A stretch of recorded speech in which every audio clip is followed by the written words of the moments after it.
Former British Prime Minister Tony Blair. He is consulting with JP Morgan. He also consults with one of the Abu Dhabi-based sovereign wealth funds, and he addressed the audience here and sat down with me to talk about whether global regulation efforts that we've seen of late are in and of themselves a global risk.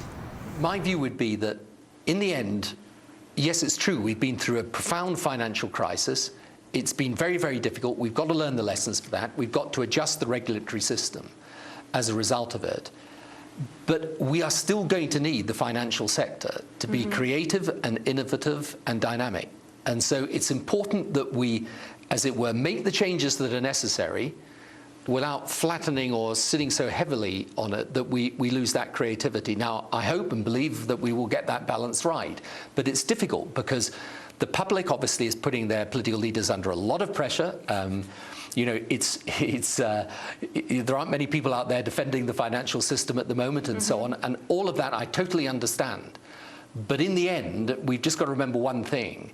The less the private sector does by way of credit, the more the public sector will have to do. And pretty soon, I think round about now actually, people's worries are going to start turning to the deficit, how we reduce these deficits in my country and elsewhere. And you know, these are major issues and they're difficult. They're really difficult. So I think it's maybe the word I would just use is you just got to get the balance right and make sure that in the end, we are trying to knock out the bad, but preserve the dynamism that is actually good and good for our economies. One of the questions that I've been talking about or bandying about with some of the Saudi authorities and some of the global investors here is the movement of capital flows in the wake of some of these regulatory changes. There are always unintended consequences. It's always interesting to see where money will go and asking in some of the emerging markets whether they're expecting more investment as a result of some of the restrictions that may be happening in the US and in the UK. Do you foresee that? I think, irrespective of any of the regulatory changes, I think there's a general appetite to go and invest in the emerging markets.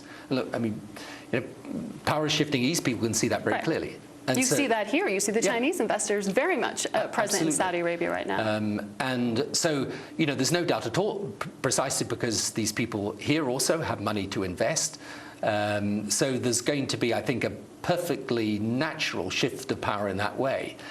I think the single most important thing for us in the West is to work out how we're going to get to the next level.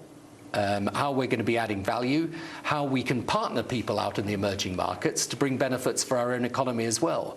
So I think it's natural that people will be looking to go and invest in emerging markets. There are very exciting opportunities there. But we want to be making sure we're not merely getting some of those opportunities, but bringing some of that investment into our own countries.